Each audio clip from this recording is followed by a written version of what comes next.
Hello dear students, welcome to Edu Launcher. बच्चों, Edu launcher पे आज हम कवर करने वाले हैं classification of polymers on the basis of mode of polymerisation. अब ये पॉलीमराइजेशन क्या है, पहले इनको समझते हैं। हमने स्टार्टिंग के क्लास में ही अपने कवर कर लिया है classification basis of origin and classification on basis of structure. तो अगर आपने नहीं देखा है तो एक बार जाके देख लीजिए, वहाँ पे आपको सारी चीज़ें क्लियर हो जाएगी। पॉलीमराइजेशन एक फंडामेंटल प्रोसेस है, ठीक है। और हमने पढ़ा है कि मोनोमर्स हमेशा कन्वर्ट होता है किसमें, मोनोमर्स। ये किस में कन्वर्ट होता है, पॉलीमर में।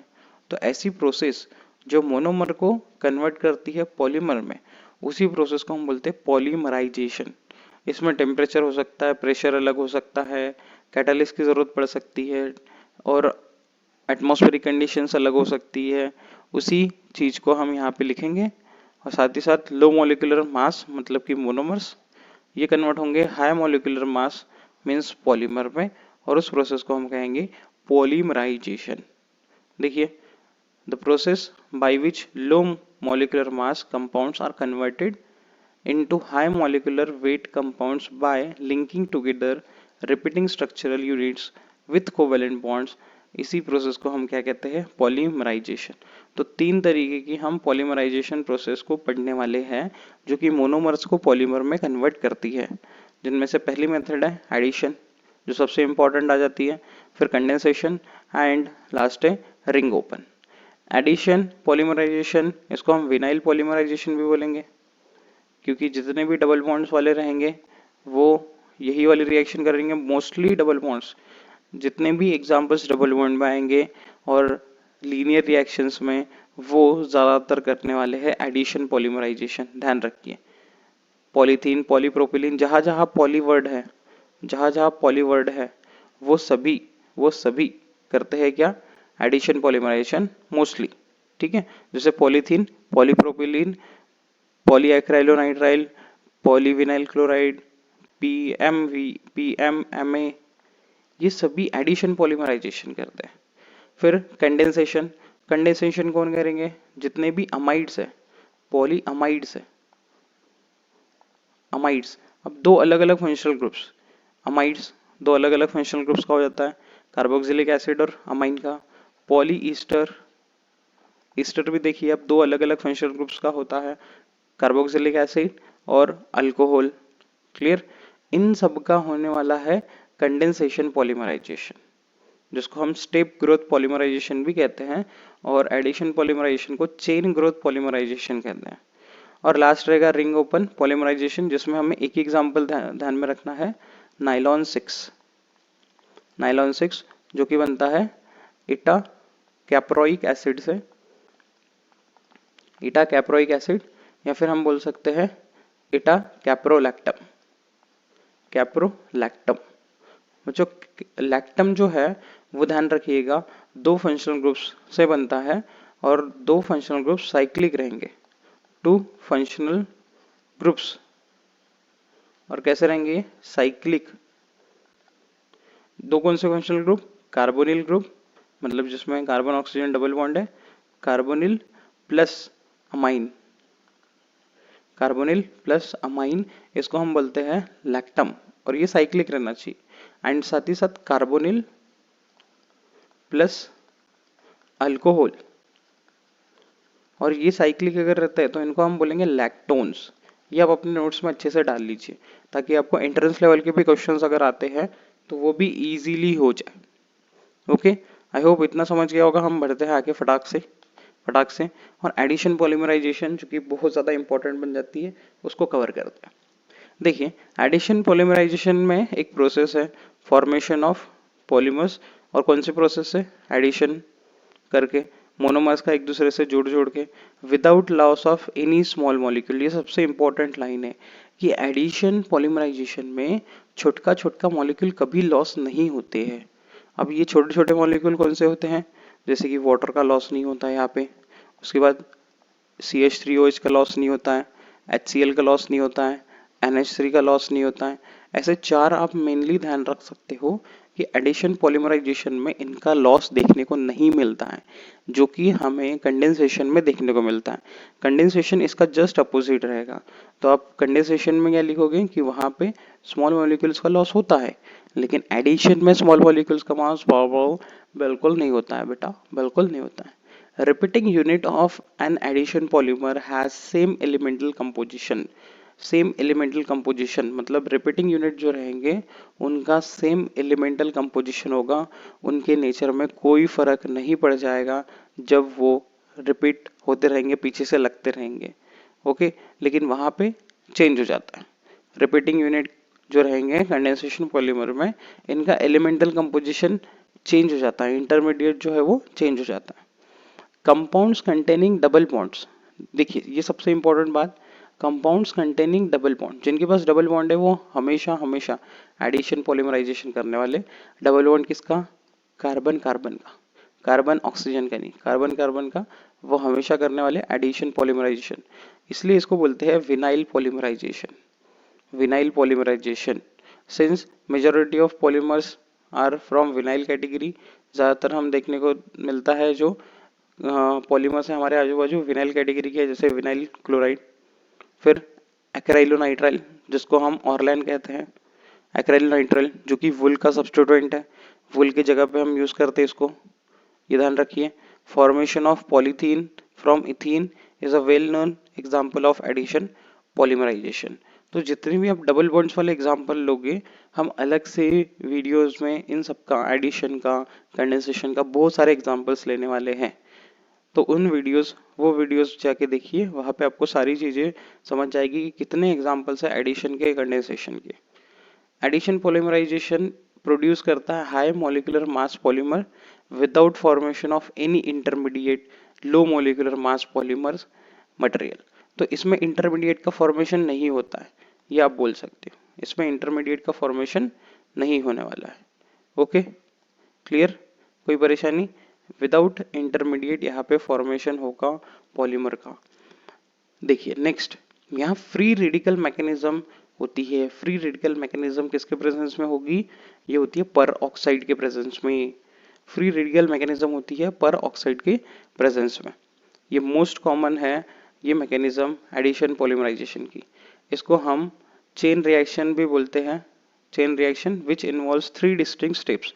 और इस चेन रिएक्शन में 3 अलग अलग स्टेप्स देखने को मिलती हैं, जिसमें होगा चेन का इनिशिएशन, स्टार्टिंग, फिर होगा चेन का प्रोपोगेशन, चेन और लंबी होती जाएगी, एंड चेन का टर्मिनेशन जहाँ पे खत्म होगा। हम इनको अब डिटेल में पढ़ते हैं कि कैसे इनका मैकेनिज्म वर्क करता है। आई होप आपको एडिशन पॉलीमराइजेशन से रिलेटेड सारी चीजें अच्छे से यहाँ पे समझ गई होगी। तो फर्स्ट प्रोसेस है हमारी चेन इनिशिएशन, कि ये सब कुछ स्टार्ट कैसे होगा। देखिए, तो स्टार्ट करने के लिए इनिशिएटर का जरूरत पड़ेगा। इनिशिएटर मतलब क्या? कैटलिस्ट की जरूरत पड़ेगा, जैसे कि हो सकता है बेंजोइल परऑक्साइड, या फिर एसिटाइल परऑक्साइड, या फिर हो सकता है टर्शरी ब्यूटाइल परऑक्साइड, कुछ भी, इन तीनों में से कुछ भी, और या फिर इनके अलावा भी हम कुछ परऑक्साइड्स को ले सकते हैं। ठीक है, परऑक्साइड क्यों? क्योंकि परऑक्साइड रेडिकल जनरेट करते हैं, परऑक्साइड रेडिकल जनरेट करेंगे। देखिए, can be use to produce free radical. For example acetyl peroxide के बारे में हमें दिया है, ये देखिए, परऑक्साइड मतलब ऑक्सीजन ऑक्सीजन का सिंगल बॉन्ड, यहाँ पे बॉन्ड टूटा है और ये हुआ है बॉन्ड इक्वल टूटा है, मतलब इक्वल इलेक्ट्रॉन्स दोनों को गए हैं। ये जो फिशर्स हुक देखने को मिलता है आपको, मछली का कांटा, मछली को फंसाने वाला कांटा, इसको फिशर्स हुक कहते हैं। ये बताता है हमें होमोलिटिक क्लीवेज के बारे में। Homolytic cleavage, homolytic cleavage, cleavage का मतलब होता है बॉन्ड का टूटना, एंड होमो का मतलब होता है सेम सेम इलेक्ट्रॉन दोनों को मिल जाएंगे, क्योंकि एक बॉन्ड में दो दो एटम्स रहते हैं, दोनों ने अपने अपने इलेक्ट्रॉन शेयर किए होते हैं, वो अपना अपना इलेक्ट्रॉन ले लेते हैं, इसलिए उसको बोलते हैं होमोलिटिक क्लीवेज। अगर किसी एक ने ही दोनों इलेक्ट्रॉन ले लिए तो उसको कहेंगे हेट्रोलिटिक क्लीवेज। ओके, तो यहाँ होमोलिटिक क्लीवेज होगा। और देखिए ये वाला जो यूनिट है और इस साइड का यूनिट आपको सेम टू सेम दिख रहा होगा, CH3 CH3 C double bond O single bond O, same to same है। तो दो यूनिट मिल गए हमें CH3 C double bond O single bond O radical के। फिर इसमें से कार्बन डाइऑक्साइड निकल गया, ये पूरा पार्ट निकल गया, तो क्या बचेगा? सिर्फ मिथाइल रेडिकल। क्या बचेगा? Methyl radical. इसको हम फ्री रेडिकल भी कहेंगे, फ्री रेडिकल भी कहेंगे। अब ये फ्री रेडिकल क्या होगा? किसी भी तरीके के ओलिफिन को, जिसका पॉलीमर बनने वाला है, ओलिफिन मतलब विनाइल मोनोमर्स को जाके चिपक जाएगा और वो नया रेडिकल बनाएगा। और नए रेडिकल में अब दो पार्ट रहेंगे। न्यू रेडिकल में देखिए ये जाके चिपक गया ओलिफिन को, विनाइल्स वालों को, और इसमें अब दो पार्ट हो गए। एक पार्ट है इसका फ्री रेडिकल का, एक पार्ट किसका है? फ्री रेडिकल का, और दूसरा पार्ट है मोनोमर यूनिट का। इसको आप क्या कहोगे? Monomer unit, monomer unit. Okay, तो इनिशिएशन समझ गया होगा। इनिशिएशन कौन प्रोवाइड करेगा? पेरोक्साइड्स। जो भी पेरोक्साइड्स रहेंगे, इनिशिएटर कहेंगे हम उनको, वो रेडिकल प्रोवाइड करते हैं, रेडिकल प्रोवाइड करेंगे। सेकेंड प्रोसेस में क्या होने वाला है कि यहाँ पे इनकी ही चेन जुड़ते रहेगी। देखिए सेकेंड प्रोसेस क्या है? Chain propagation. प्रोपोगेट होना मतलब बढ़ते जाना, चेन और लंबी होती जाएगी। The new radical form in the initiation step react with the another molecule of vinyl polymer. एक तो हमें मिल चुका है, हमने प्रोसेस देखी कि आर जो रेडिकल है वो कन्वर्ट हो चुका है यहाँ पे, जैसे ये लग चुके हैं, और यहाँ पे हमें कुछ ऐसा मिल चुका है आर CH2, और इनका बॉन्ड टूट जाएगा, यहाँ पे आ जाएगा CH2। अब देखिए ये आगे से जुड़ने के लिए रेडी है दूसरे पे, ये रेडिकल खत्म हो गया, अब आगे से ये जुड़ने के लिए रेडी है किसी और से। तो वही हमें बोला गया है कि जो रेडिकल बन चुका है वो अभी और यूनिट से ज्वाइन हो जाएगा और विनाइल मोनोमर से ज्वाइन होगा और बड़ा बड़ा साइज अपना बनाते जाएगा। ठीक है, इसी प्रोसेस को हम क्या बोलेंगे? प्रोपोगेशन, मतलब बढ़ाते जाना। The repetition of this sequence takes place very rapidly. अब ये जो प्रोसेस है प्रोपोगेशन की, ये बहुत फास्ट होती है, और इसी प्रोसेस को हम कहते हैं चेन प्रोपोगेशन। देखिए यहाँ पे हमने देखा कि ये फ्री रेडिकल है और ये मोनोमर यूनिट है, दोनों ज्वाइन हो रहे हैं दूसरे मोनोमर्स से, उन्हीं की तरह दूसरे मोनोमर्स से, और हमें इस तरीके का कुछ देखने को मिल रहा है। इसी फार्मूले को हम बोलेंगे polythene, polyethene. Okay okay, this step is very rapid and lead to high molecular mass radical. ये प्रोसेस बहुत फास्ट होती है और इसकी वजह से higher molecular mass radical generate होता है। तो इसको आप रेडिकल बोलोगे, अभी भी इसको आप पॉलीथीन नहीं बोल सकते क्योंकि इसके ऊपर अभी भी रेडिकल बना हुआ है। अब ये होगा खत्म प्रोसेस, जिसको हम बोलेंगे टर्मिनेशन। तो स्टेप 3 देखो, chain termination. Ultimately at some stages termination of the growing chain takes place. जो चेन बढ़ रही थी वो कहीं ना कहीं अब खत्म होगी। It may occur by several processes, अलग अलग प्रोसेसेस से हो सकती है। One mode of termination is by combination of two growing chains radicals. तो एक मेथड क्या बोली गई है कि दो चेन्स को रिएक्ट कर देंगे। मान लीजिए ऐसे दो चेन्स है, ये दो चेन्स ले ली गई है हमें CH2, और यहाँ पे ऐसा ही चल रहा है CH2 रेडिकल, ऐसा ही चल रहा है। दूसरी भी चेन ऐसे ही है R, यहाँ पे CH2 और CH2 रेडिकल। इन दोनों को एक दूसरे से ज्वाइन कर देंगे, मिक्स कर देंगे, तो हमें क्या मिल जाएगा? पूरा का पूरा पॉलीमर, पूरा का पूरा पॉलीमर। और उसको हम दिखाएंगे कैसा? अगर हम शॉर्टली दिखाए आपको पॉलीथीन का फॉर्मेशन तो बहुत ज़्यादा आसान है। पॉलीइथीन, तो इथीन बनाइए, इथीन बनाइए, और जनरल रिप्रेजेंटेशन रहेगा ये। यहाँ पे हो रहा है पॉलीमराइजेशन, और इनका डबल बॉन्ड तोड़ दीजिए। हमेशा जितने भी डबल बॉन्ड वाले हैं उनका डबल बॉन्ड तोड़ दीजिए। जहाँ जहाँ डबल बॉन्ड है उनको दूसरी साइड से ऐसे अटैच करना पड़ेगा।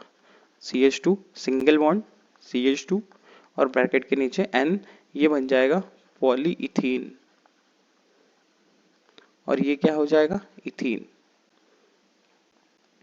क्लियर? कोई परेशानी? बिल्कुल नहीं सर। तीनों प्रोसेस अच्छे से समझ गई होगी कि पहला था इनिशिएशन, जिसमें इनिशिएटर यूज होगा जो पेरोक्साइड रहेगा, और पेरोक्साइड रेडिकल प्रोवाइड करता है। फिर प्रोपोगेशन में मोनोमर यूनिट और जॉइन हो जाएंगे, जैसे कि हमने यहाँ पे देखा कि जब एक पार्ट हो जाता है तो हमें फ्री रेडिकल देखने को मिलते हैं, ये रहेगा फ्री रेडिकल, और साथ ही साथ हमें मोनोमर यूनिट भी देखने को मिलता है। तो मोनोमर यूनिट ज्वाइन होते रहते हैं इसके साथ, और मोनोमर यूनिट ज्वाइन होते रहेंगे। कहीं ना कहीं फिर ये प्रोसेस खत्म भी होने वाली है। तो ये पूरा का पूरा पार्ट जो है एक साथ पीछे से ऐसा ही ज्वाइन हो जाएगा, जिसको हम बोलेंगे टर्मिनेशन। ओके, और यहाँ पे हमने इथीन का जनरल रिप्रेजेंटेशन पॉलीथीन में कन्वर्ट होने के बाद देख लिया। चलिए नेक्स्ट वाला है कंडेंसेशन पॉलीमराइजेशन। कंडेंसेशन पॉलीमराइजेशन में क्या होगा कि लॉस ऑफ स्मॉल मॉलिक्यूल्स देखने को मिलता है, लॉस ऑफ स्मॉल मॉलिक्यूल्स देखने को मिलेगा। अगर बच्चों आपको पहचानना है कंडेंसेशन पॉलीमराइजेशन किस में होगा, तो आप सबसे सिंपली ये ध्यान रखिए कि जब भी आपको COOH, OH, NH2 ऐसे फंक्शनल ग्रुप्स दिख गए तो समझ जाना उनमें पक्का 100% 200% होने वाला है कंडेंसेशन पॉलीमराइजेशन। देखिए यहाँ पे भी आपको OH दिखने को मिल रहा है और यहाँ पे COOH देखने को मिल रहा है, तो ये कंडेंसेशन होगा। और इम्पॉर्टेंट ट्रिक बता रहा हूँ मैं कि COOH एक में और OH दूसरे में हुआ तो वो होंगे पॉलीईस्टर्स, वो ज़्यादातर होंगे पॉलीईस्टर्स। और COOH प्लस NH2 रहा तो वो रहेंगे हमेशा पॉलीअमाइड्स। और ये दोनों बच्चों फाइबर्स की कैटेगरी में आते हैं, आर्टिफिशियल फाइबर्स की कैटेगरी में आते हैं। Clear clear. चलिए जैसे कि हम यहाँ पे पहला देखने वाले कंडेंसेशन पॉलीमराइजेशन में पॉलीईस्टर इथिलीन ग्लाइकॉल, इथिलीन मतलब 2 बार CH2 आएगा और दोनों के ऊपर में OH, 2 बार CH2 आया तो इथिलीन बोल दिया हमने, और दोनों के ऊपर OH। ये ज्वाइन होंगे टेरिफ्थैलिक एसिड से। टेरिफ्थैलिक एसिड क्या होता है? टेरिफ्थैलिक एसिड मतलब बेंजीन रिंग निकाल लिए और ऊपर भी COOH, नीचे भी COOH, इसको बोलेंगे टेरिफ्थैलिक एसिड। तो टेरिलीन नाम से ही हमें पता चल जाएगा इनके मोनोमर्स क्या है। लीन से पता चलेगा हमें इथिलीन ग्लाइकॉल, और टेरी से यहाँ से पता चलेगा टेरिफ्थैलिक एसिड। तो आप नाम से ही समझ सकते हो कि इसमें 2 मोनोमर्स है, और 2 मोनोमर्स अगर रहते हैं तो उसको हम कहते हैं कोपॉलीमराइजेशन, या कोपॉलीमर्स होते हैं वो। ओके, जिनमें 2 या 2 से ज्यादा भी मोनोमर्स हो सकते हैं। इथिलीन ग्लाइकॉल एंड टेरिफ्थैलिक एसिड दोनों को हमने ज्वाइन किया तो हमेशा हमेशा हमेशा जो एसिड है वो अपना OH लूज करेगा। हम अब तक पढ़ता है हमेशा कि एसिड्स अपना H+ डोनेट करते हैं या H+ लूज करते हैं, लेकिन यहाँ जब ईस्टर बनाने की प्रोसेस होती है तो एसिड अपना OH लूज करेगा। तो बच्चों जहां जहां COOH है वहां से आप क्या कीजिए, OH को हटाइए, और जहां जहां आपको अल्कोहल दिख रहा होगा वहां से H हटाइए।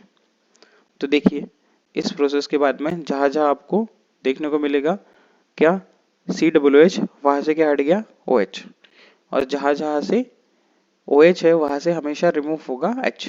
तो ये पूरा ज्वाइन हो जाएगा यहाँ से देखिए H चले गया तो सिर्फ O बचा, O ज्वाइन हो गया। यहाँ से OH चले गया तो C डबल बॉन्ड O बचा, ये ज्वाइन हो गए। इसी चीज को हम ईस्टर कहते हैं। जब C double bond O and single bond O रहता है तो ये ईस्टर लिंकेज होता है, ईस्टर लिंकेज रहता है। और इन दोनों के बाद में इथिलीन ग्लाइकॉल प्लस टेरिफ्थैलिक एसिड को मिक्स करने के बाद में जो केमिकल बनता है, पॉलीमर बनता है, उसको हम बोलेंगे टेरिलीन। टेरिलीन का दूसरा नाम है डैक्रॉन। टेरिलीन और डैक्रॉन, टेरिलीन और डैक्रॉन। क्लियर। ये दोनों कौन सी कैटेगरी में आएंगे, दोनों का नाम तो सेम ही है, ये पॉलीएस्टर में आते हैं। और 2 ही पॉलीएस्टर आपको ध्यान रखने हैं, और दोनों में सेम तरीके के मोनोमर्स भी है, सेम तरीके के मोनोमर्स भी है। आपको मैं बताना चाहूंगा यहीं पे इसको नोट कर लीजिएगा आप। देखिए पॉलीएस्टर 2 ही होते हैं जो हमारे सिलेबस में है। पहला जो हमें दिया हुआ है अभी टेरिलीन और डैक्रॉन, और ये पता चल गया आपको किससे बनता है, टेरिलीन और डैक्रॉन। टेरिलीन मतलब ये बनेगा टेरिफ्थैलिक एसिड से, terephthalic acid plus ethylene glycol. Ethylene glycol को बच्चों ग्लिसरॉल भी कहेंगे, तो कभी एग्जाम में ग्लिसरॉल आ गया तो वहां कंफ्यूज मत हो जाना। फिर दूसरा रहता है phthalic acid plus ethylene glycol.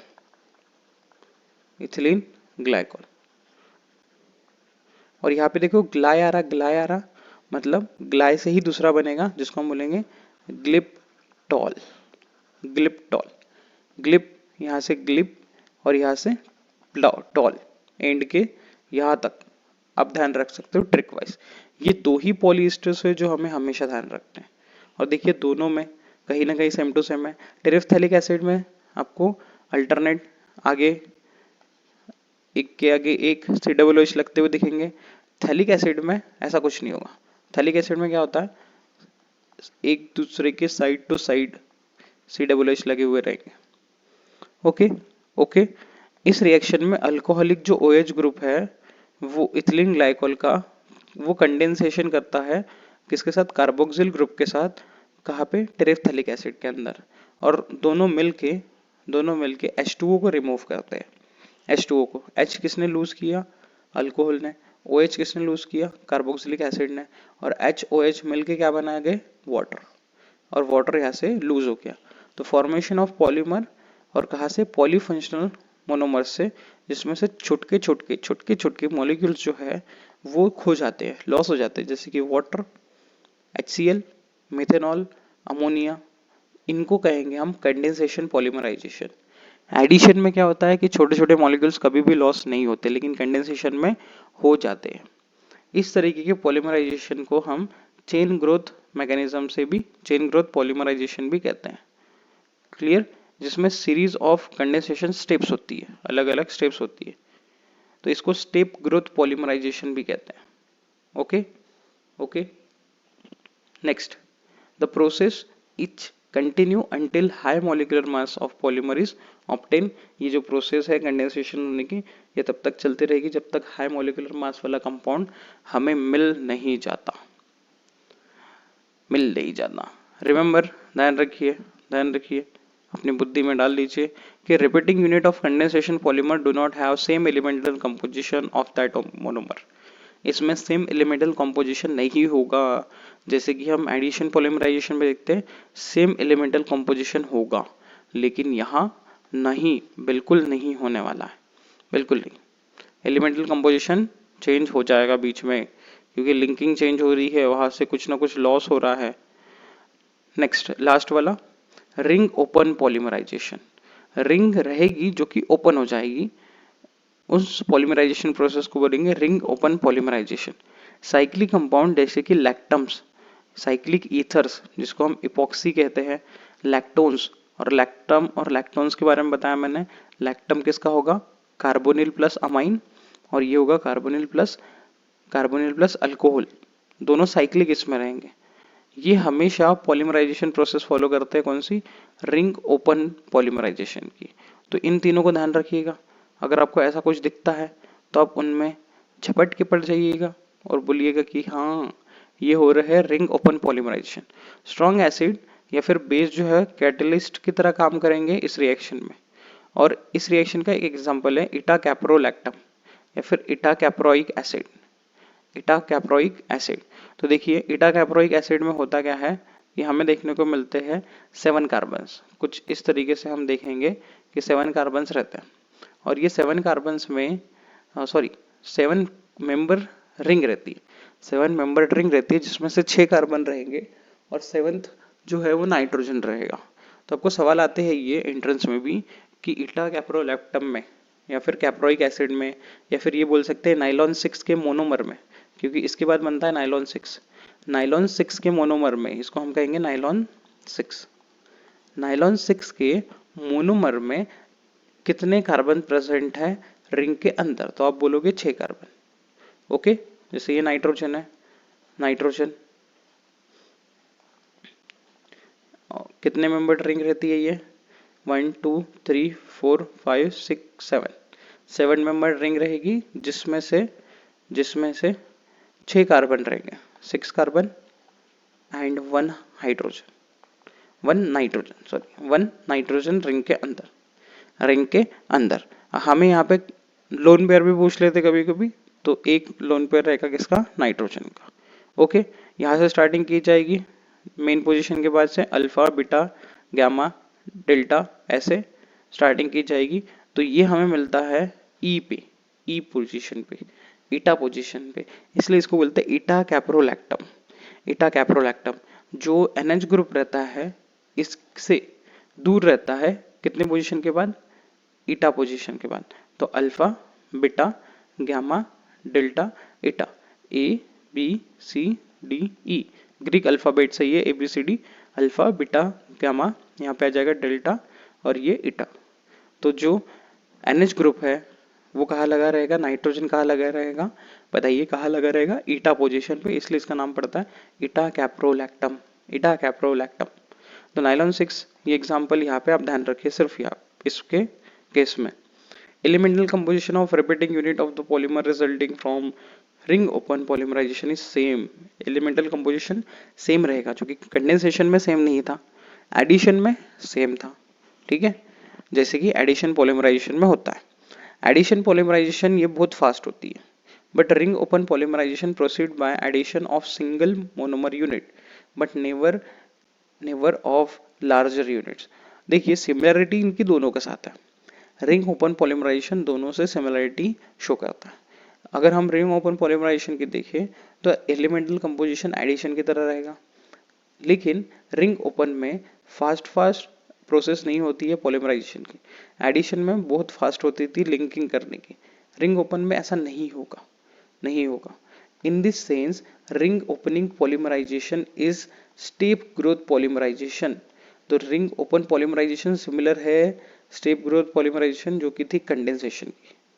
तो दोनों से सिमिलरिटी है, एडिशन से सिमिलरिटी क्या है कि एलिमेंटल कंपोजिशन चेंज नहीं होगा। सवाल आ सकता है हमें बोर्ड्स में कि what is the similarity between addition and condensation polymerisation for ring open की दोनों से क्या सिमिलरिटी है। तो आप यहाँ से ये लिख सकते हो कि एडिशन पॉलीमराइजेशन की तरह ही रिंग ओपन भी एलिमेंटल कंपोजिशन सेम रखता है और कंडेंसेशन पॉलीमराइजेशन की तरह ही ये स्टेप ग्रोथ पॉलीमराइजेशन करता है। इसमें लिंकिंग ज़्यादा फास्ट नहीं होती है, बिल्कुल नहीं होती है। क्लियर? आई होप आपको ईटा कैप्रोलैक्टम के बारे में समझ गया होगा। इसमें क्या होगा बच्चों कि हम in the presence of acid, base या फिर हाइड्रोलाइज करेंगे, मतलब वाटर डाल देंगे, हाइड्रोलाइज करेंगे वाटर डाल देंगे, तो क्या होगा, इस साइड रहेगा NH ग्रुप, NH2, इस साइड आ जाएगा ये वाला पूरा पार्ट, मतलब कितने मिथिलीन यूनिट है, 5, 6 कार्बन में से 5 मिथिलीन है, तो CH2 5 लिखना और यहाँ पे आ जाएगा CO। ये है, ये रिंग ओपन हो गई, रिंग ओपन हो चुकी है। इसके ऊपर अब प्रोसेस होगी तो हमेशा इधर से लूज हो जाएगा H, इधर से क्या लूज हो जाएगा H, और हमें कुछ ऐसा देखने को मिलेगा पॉलीमर में, NH CH2 5 मिथिलीन यूनिट और ये आ जाएगा CO,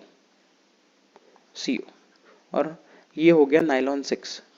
नाइलॉन, ऑल नाइलॉन्स और पॉलीअमाइड्स, ये सबसे इंपॉर्टेंटली ध्यान रखिए, नाइलॉन्स सभी के सभी कैसे होते हैं, पॉलीअमाइड्स। और कितने तरीके के नाइलॉन हम देखने वाले हैं, हम नाइलॉन देखेंगे 6,6, नाइलॉन 6,8, आगे की वीडियोस में आपको ये पूरा मिलने वाला है, जाके देखिएगा उसको। नाइलॉन 2,6, नाइलॉन 6,10, नाइलॉन 6,8 और लास्ट में नाइलॉन 6। 6 तरीके के हम नाइलॉन्स देखने वाले हैं और नाइलॉन्स आर पॉलीअमाइड्स।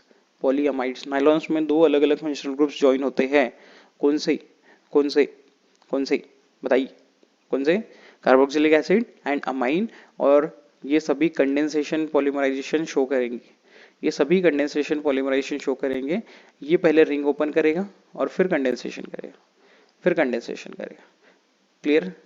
क्लियर। इनमें देखिए दो